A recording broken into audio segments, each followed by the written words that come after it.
At some point in their lives, about 5% of the population comes to the realization that things just aren't quite right in the world. Only 5%. They get this notion that things aren't quite right. Now, the 95% will be born and go to their graves thinking everything here was just as it should be.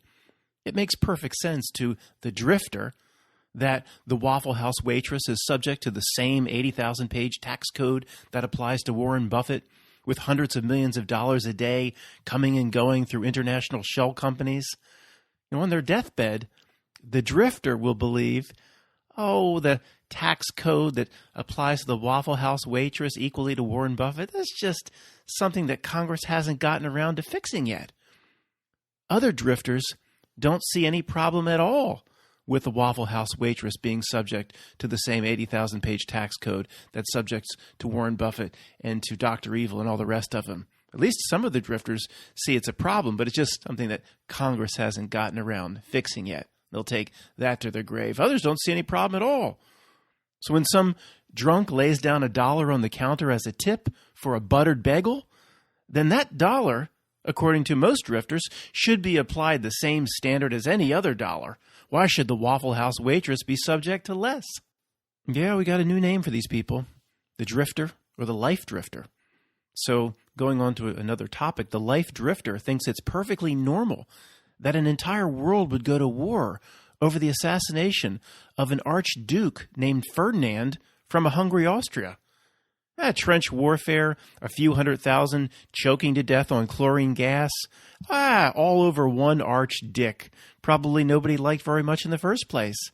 It just makes sense to the life drifter. This is just the best a modern society can do. And Matt, don't you realize conflicts are going to be inevitable in this sort of society? People are trying to do the best they can. What did you think? These things are actually cooked up? But this unusual presentation isn't for the drifters. Nobody's going to listen to this if you're in that category. It's not for those lost souls.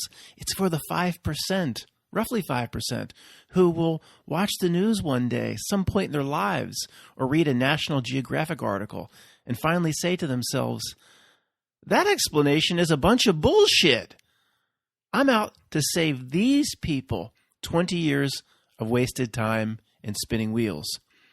Do your own research is the worst advice ever given. It's like researching the history of Transylvania in the Dracula Castle Library.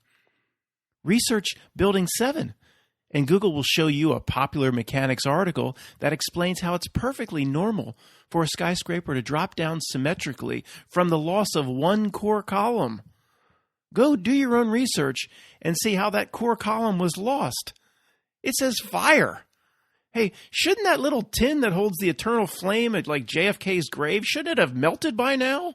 What's that all about?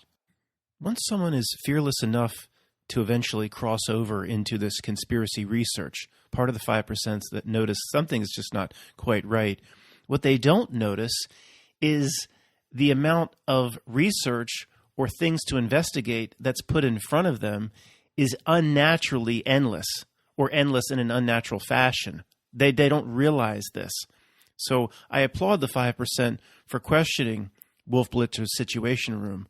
But as they go down rabbit hole after rabbit hole, they never seem to get to the point where they just take a step back and say, wait a second, the amount of research and rabbit holes that's being presented to me as I research all of this is unnatural. And they won't figure this very simple point out for the rest of their lives. So I applaud the 5% for pushing back on the official narrative. But inside that 5%, there's like a 0.5% of a 0.5% that will see that all of this is almost being designed to waste their time. I wasn't saying initially 5% of the population is waking up, say, similar to the people listening to this. No. These people are equally fooled, but in a different fashion. For example, a lot of these people, they'll go to their grave very, very satisfied that they almost or pretty much discovered, they think, what the hell Admiral Byrd found down in Antarctica. Like the man that searched for a perfect blossom in the movie The Last Samurai, with that not being a wasted life. being an expert on Admiral Birdie, they think was not a wasted life. Well, that's actually the reason all those pissed on breadcrumbs were put there, to waste your life. They don't see that. We're starting to see it. Wait a second, Bub. What you saying about Admiral Byrd? That's an important part of conspiracy research. No, it's not. The Admiral Byrd stuff is complete bullshit, just like almost everything else. Placed there in front of you so you waste your time. Keep you away from understanding who you really are. For the 5% of people not content to be drifters, life drifters, something eventually will get their attention that needs additional research, something that doesn't seem quite right. Something like, we'll return to the mother of all conspiracies, the original mother that birthed almost everything, the Kennedy assassination. Then people will go off inside this 5%, and I applaud them for not accepting the official narrative, of course. But here's how they get lost. They'll go off in their own time, do the research. They won't mention it to coworkers, of course, nor should they. And then one day they'll jump out of their lazy boy and say, well, it's 2021, and the news is still talking about Oswald. But anybody can see there's a bunch of things about the story that makes no sense. And all these things that don't add up. Nobody official, or nobody on the news, or nobody in a position of authority, or no professor in university, nobody that's respected in this society ever talks about these things. But again, I haven't done a lot of research. I'm a new researcher to the Kennedy assassination, and it's just obviously that this whole narrative is bullshit. What's going on here? So when one person inside their little group of friends or inside their little group of family starts talking about any sort of problems with the official narrative, then their friends and family seem to run a script, and then they start to parrot words back at them like conspiracy theorist and make them some sort of outcast loon. So something inside this 5% is calling for them to investigate the truth. And everything they investigate, the official narrative breaks down very, very quickly. It almost becomes ridiculous and absurd. And it's very frustrating because nobody can see it. Nobody in their circle of friends or family. Going back to Kennedy, there are so many problems with the official Kennedy story. All Jerry Callow would need to blow the case wide open would be a drunk Teddy on the witness stand for about 5 minutes. That's all it would take. A drunk Teddy would be blown right open. He'd just be staring over at Miss Vito, uttering the words Chappaquiddick over and over. And with the Kennedy thing, you don't need to be Jerry Gallo to prove this. Not Jerry Gallo. Jerry Gallo's dead. Jerry Callow. You don't need to be Jerry Callow to prove this. I mean, people will still call you a conspiracy loon. You're at the Memorial Day picnic. You just say to somebody, what an incredible, fortunate coincidence that the one man in the world who was out to assassinate President Kennedy, the one man in the world, he was out to get him. He found out in the newspaper one day that the president will be riding right by his workplace, and in a convertible, no less. How incredibly convenient. And the top floor of the book suppository building, of course, has no employees mulling around. That would be awfully inconvenient when you go to take your rifle out of a giant bag and set it up for the motorcade coming by. There's no employees around. How also incredibly convenient. How blessed are the book suppository shooters. What a blessed group, the book suppository shooters. Sounds like a musical quartet, like the Cookies in the movie Ray. Oswald finding out Kennedy will be riding right by his workplace in a convertible is about the same odds of a high school boy masturbating to the Vanessa Williams Penthouse magazine back in the late 80s. And then he goes out to the mail and finds he's received a perfumed letter from Vanessa Williams to him, stating she actually wants him. She tells him in the letter that she wrote the right stuff baby for him. This is the same exact chance as Kennedy riding by the workplace of the one man that wants to get him in an open-air convertible. Okay, Kennedy is just one example among thousands of things that make no sense anymore to people that start to question reality that all the drifters still go along with. So what follows is the key to this presentation. When the guy who's questioning the official story starts investigating what all of a sudden sounds like absurd narratives and ridiculous official stories, when he starts his path down truth, 3 things will happen. And this seems to follow the same script no matter what is investigated. These three things tend to happen. In this example, I'm using he. Nobody wants me to say he, she every time. He, she. We'll actually combine that into a New York pronoun. Three things tend to happen every single time upon this type of research. Number one, he'll discover that the amount of conspiracy and the amount of oddball angles to research are endless.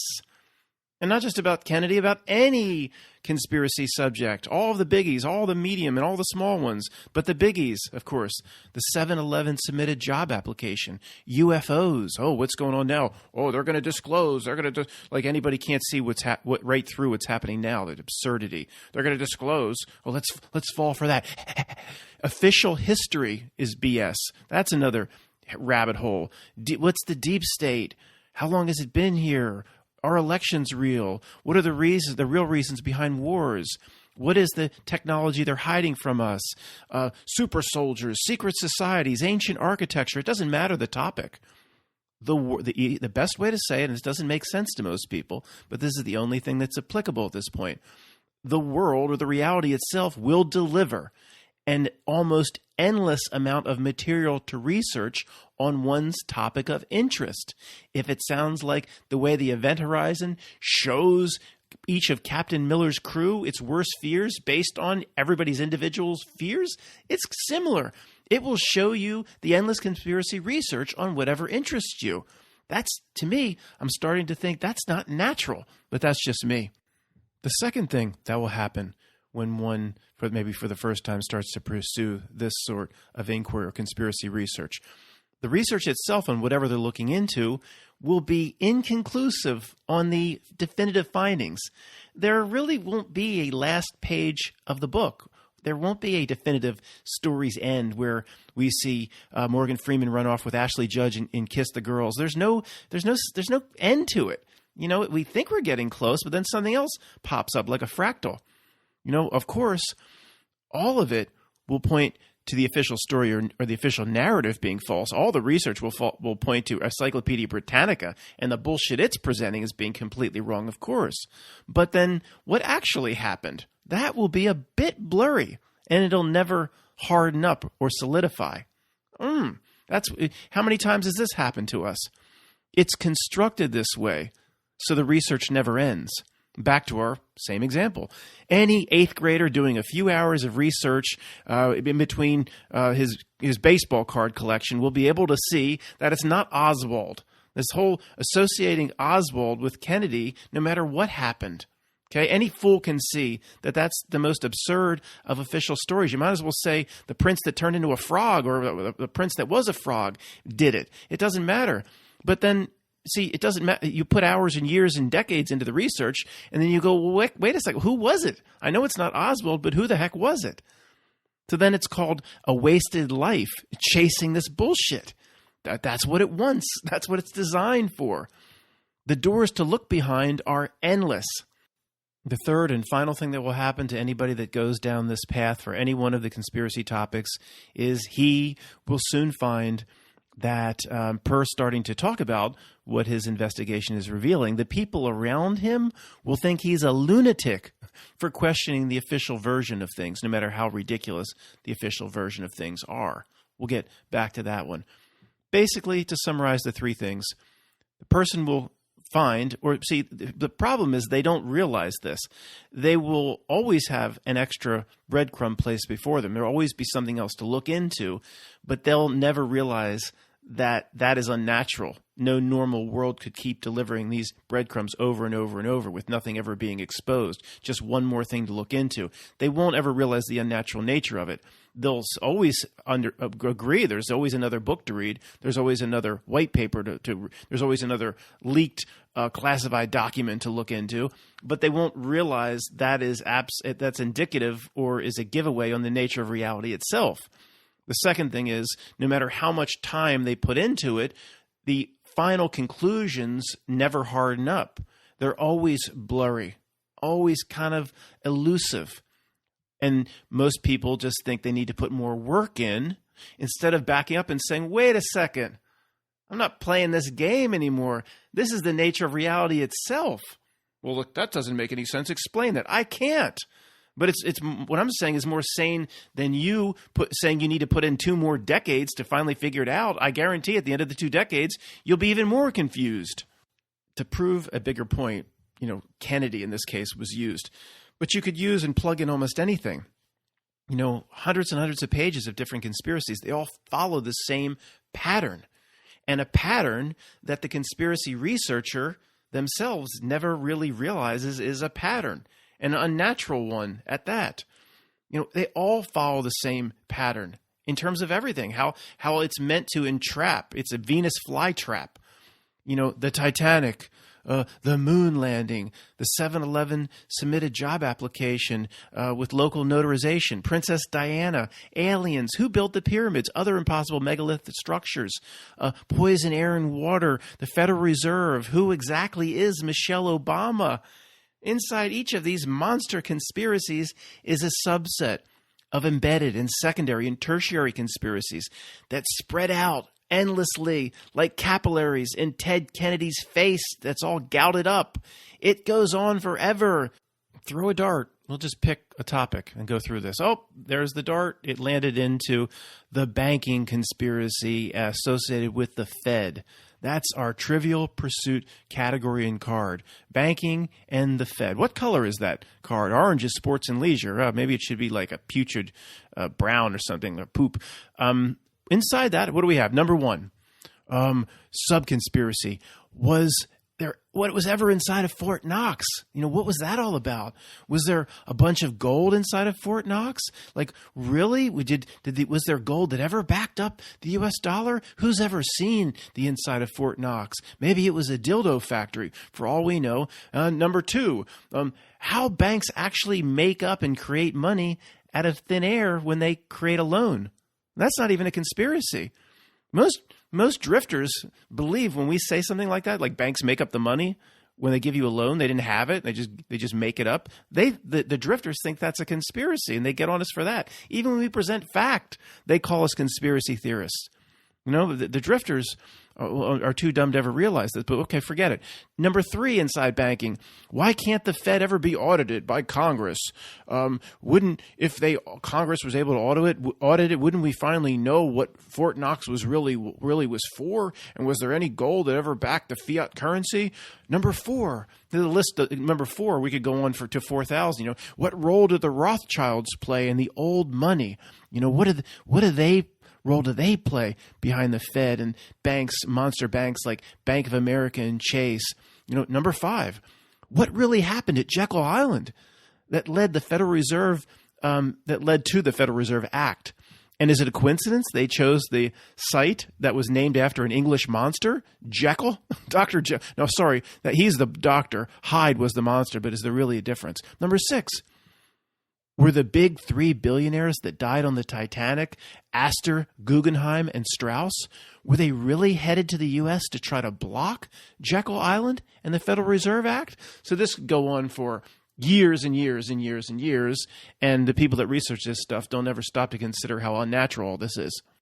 So in this example, this person that's investigating the banking fraud and the Fed, and they're presented with endless books and endless videos and websites and things to look into, then they will find very soon they'll experience the dreaded conspiracy crossover that ties into other conspiracies. Like, there's not enough time to waste over here. So you'll say, wait a second, Jacob Astor, the world's richest man at the time, he was going to use his influence, so we're told, to block whatever was being schemed at Jekyll Island and block the Federal Reserve Act. But he died on the Titanic, right? Then that leads one to jump down the rabbit hole of the Titanic conspiracy. And what really happened there? Let me spend a decade on that. Now, Jack and Rose in the movie tell the official story of the iceberg really well, if you can put up with that obnoxious Billy Zane character. They made him kind of cool in that little snippet of Zoolander, but he ain't cool. He makes that movie almost unwatchable. Actually, the worst character in the Titanic movie, without a doubt, is Jack's friend Maurizio, the fake Italian. If he was in more of the movie, it would be unwatchable. Italian Americans should be very upset at that presentation. It was horrible. Jack, we have to catch a boat. Really? Italian Americans should. Were they upset at that? Come on, Jack, we have to. Oh my goodness, where'd they get the biggest movie of all time? They pull. That guy's probably not even Italian. He's probably Irish. Whatever. Where are we here? So we have a crossover event. Now we're on the Titanic. So let's start with the basics. What does the drifter through life, know about the Titanic? They know what happened to old poor Jack and Rose, and the movies are completely historically accurate, I'm sure. It doesn't take long for anybody normal that has a clue to see that the Titanic story has the same major problems like the Kennedy story and all the other official stories. I'll prove it to you. I'll show you. I'm at an audience. There's an audience here of drifters through life. I'm presenting to them now. Say, what do you guys know about Titanic? Anybody? There's a guy in the back raising his hand. Yes, Johnny. Johnny says, it was the greatest and grandest ship in the world on her maiden voyage. That's good, Johnny. Just parrot back the official narrative like every other drifter. It was the grandest ship in the world. Nothing could match her. Nothing had been so grand ever in the history of the world. Parrot that shit back, drifter. She was truly something to see. I bet your grandfather said that. Well, Johnny, that's the official story. But answer me this, you genius. How was she so grand when she had an exact twin called the Olympic that had been sailing around for 6 months prior? The Olympic set sail. How could Titanic be so great and be the biggest story in the world, and she was so unique when the exact twin sister ship was just sailing around? I never heard that, but that can't be right, man. No way. There ain't no way that's you call a sister ship a twin was the same as Titanic. No way. No, it must have been Olympic, whatever you call it. It must have been a total piece of shit. Probably was more like the USS Minnow. Got Skipper and Gilligan on that thing. Okay. It wasn't an exact twin of the Titanic because there were a few windows that were different, and I think some of the place settings or some of the linens might have been different, but in all the other ways it was a twin. You didn't know that? The drifters don't know that. By itself, the existence of the Olympic blows the entire Titanic narrative out of the water. You almost don't need anything else. There's hundreds of other things, but you don't need anything else. It'd be like the great feat of the eagle has landed. Neil Armstrong descends that ladder. He's practicing up that little speech, so one small step or something like that, and he's coming down that thing, and there's Soviets. They're grilling out. They're already there. They're hanging around a campfire. They said, "Das Vidanya, you motherfucker! Come, get that tinfoil piece of shit out of here. We've been here." See, if the Soviets had been there, they're already up there distilling vodka on the moon, then whatever Neil Armstrong is about to do, it ain't that great. See, Olympic had already done it. You understand the whole Titanic story. And that's just one thing of 100 things. But the drifters, they watched the movie, and Jack and Rose are real. No, I don't have the time to do this with every single conspiracy, show how the pattern is the same every single time. It would turn, just like the last book, this conspiracy segment and the cataloging of the fraud turns into 400 pages very quickly. I got to move on. You can trust me or not. One guy stumbling upon this video in Skokie, you can trust me or not. If I sound crazy to you, I don't know, move on to a cat video. But after you spend 10 years of researching these various conspiracies, and in some cases, some people will spend 20 or more, there are common elements that rise to the forefront, and they happen the same way every time. These common elements need to be noticed because they say something about the nature of reality itself. They are, number one, the official story is easily and quickly proved to be complete BS. That doesn't take a long time for the conspiracy researchers. It's usually done in the first afternoon. The most frustrating part for researchers is, not part of what's going on here. Everybody around the researcher keeps believing the official BS, even when the researcher presents their own findings to the people around them. So, to these people, if they actually saw Lo Pan from Big Trouble in Little China, they saw Lo Pan in a back alley of Chinatown, nobody would believe them. That's the curse of the conspiracy researcher. No matter what is uncovered, the people that they associate with believe they're lunatics. Number two, the research is almost never definitive. They never really know exactly what happened. There really is no last page of the book. And as the pages are turned, more juicy stuff keeps popping up that keeps the researcher diving into more rabbit holes. 3, the research branches off endlessly, like Teddy's capillaries, into many other things and sometimes even other topics with the conspiracy crossover. Remember how investigating the Fed led to the endless conspiracy research that then crossed over onto the Titanic? They all have crossovers. The only one I could even think of, I wanted to present something here that might not have a crossover, is, say, the way the Trans-Pac Army may deal with a new Michelle Obama workout video. You know, about 10,000 of them will buy up the video just to check out the spandex to see. That is a conspiracy in and of itself. I mean, why Barack slipped up twice and called his husband Michael twice? As a guy that's ever been married to Pam, ever call her Dan? I don't think so. But that is a conspiracy, and it's worth decades of research. How almost every single beautiful Hollywood starlet is actually a man. That's worth decades of research. That puts one in touch with themselves and their true nature of a mortal being that inhabits the avatar shell and is just here for a limited amount of time to learn a spiritual lesson. That's all important. I'm just pointing it out because I don't think that one has a conspiracy crossover. It might, and it may relate to snakes. The main point is, after years and years of running around chasing all this stuff and all these different topics, the conspiracy researcher should get to the point where all of what is happening should appear rather unnatural. You know, they should stop and say, well, wait a second. What's going on here? No real world could pull all this off. Endless topics where the official story is so easily disproven, so easily shown to be absurd, yet nobody around me can see the absurdity of it. And then upon doing more research, it leads to endless and endless doors to open and endless avenues to pursue. People need to stop and say, what's going on here? Wait a second. All of these topics have elements that involve, of course, the traditional definition of conspiracy. That's two or more people plotting together, keeping things secret. But how come most of the people in the truth community don't? We should have gotten to this point years ago. You could stop and say, well, wait a second. If it's traditional conspiracy, people have to be plotting, working together, sharing notes, passing faxes. All of this stuff couldn't have been covered up successfully, where time after time nobody notices, the masses never wake up to it, the same groups keep getting away with it over and over again. 10 years ago, this is all very unnatural. No real world could pull this off. This is unnatural, if not impossible. Should have thrown water in our faces 10 years ago. You know, when, to use this example, when all of a sudden, Shallow Hal, you know, in the movie, remember he's seeing the inner beauty, he's kind of hypnotized, but just say all of a sudden, Shallow Hal, he had every supermodel falling for him just overnight. Wakes up in the morning and supermodels are running after him. They want him. Just the day before, he was a complete anathema. Is that the right word? Anathema to everything that's above a Barbie doll.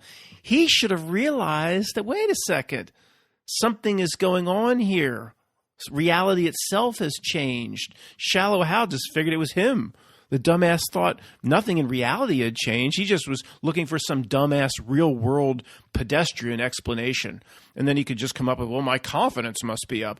No, when it's that over the top, and every time you were a complete jerk, and now every time you turn a corner, a supermodel's falling for you, you need to stop after maybe the first time it happens, but the second or third time it happens. And why, if all these supermodels are falling for you, why are you going after Gwyneth Paltrow? Ugh, yuck.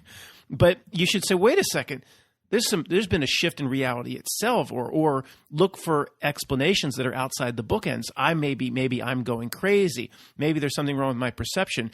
But no, just like everybody else, dumbass Shallow Hal just explained it away with just normal explanation inside the bookends. Oh, my confidence must be up.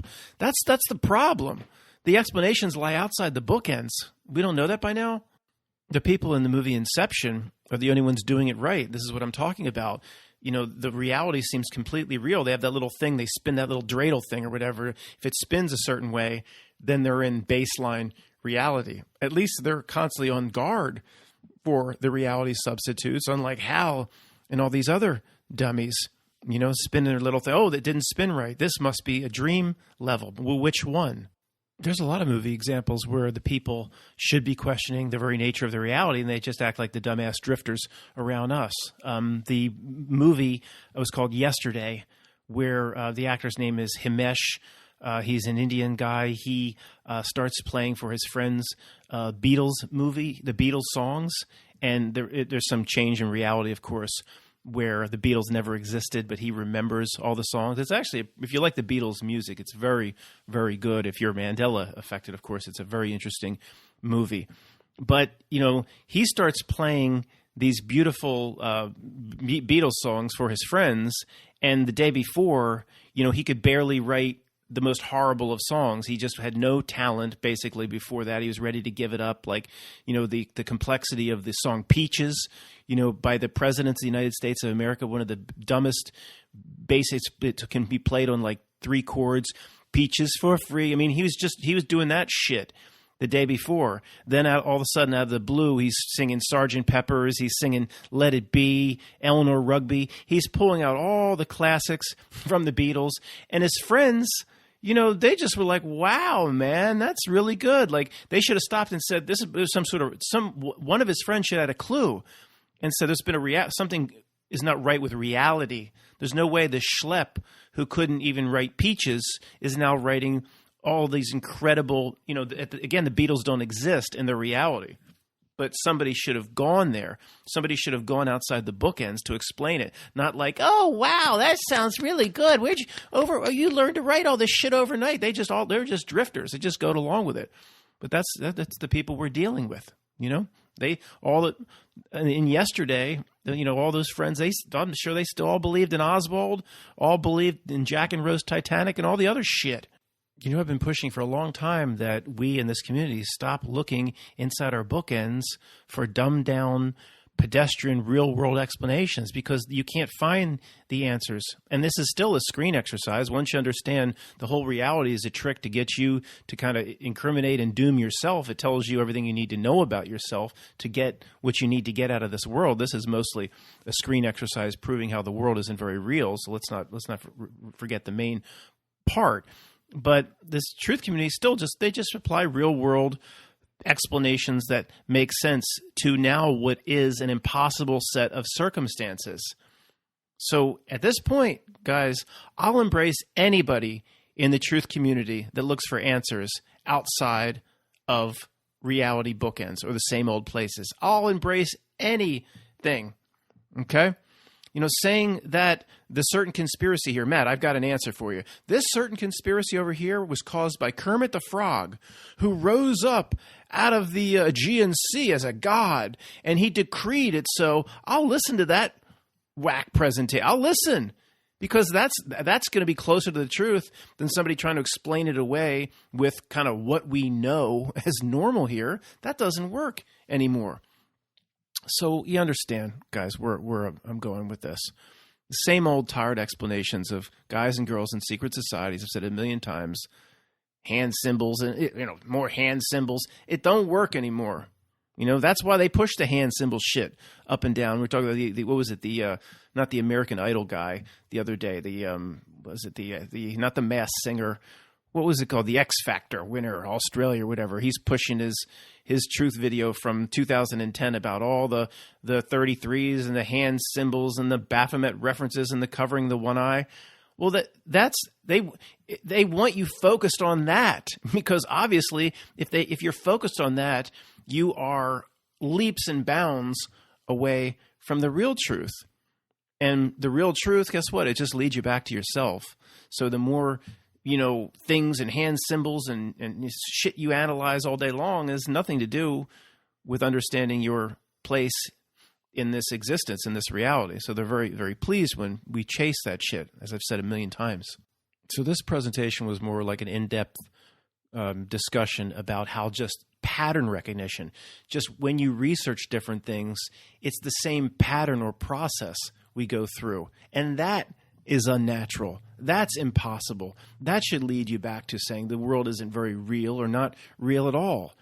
And then what's the point of a world, an entire world that, at least as it exists now, I don't know what it was 100 years ago or 1,000 years ago, I don't know, but as it exists now, the whole world is a deception that's designed to get your attention, to pull you away from real truth about yourself. And I don't think there's any exceptions to it. Well, Matt, I could see why the presentation of this and that, this conspiracy, it is unnatural and it's to pull you outside. But something like megalithic structures, how they were built, that has to be real. We have to look for a real explanation there, because that's heavy stuff, Matt. What's the difference? As I've said a million times, I don't see any difference at all in if you are truly Mandela affected and the Kit Kat Dash has changed and that's your thing. Or the Coca-Cola Dash was in the middle and now it's up high. If you see that and that's an anchor effect, to me that is no different than the Cathedral of Cologne. I don't care if one's heavy and one's not. It's an illusory reality anyway.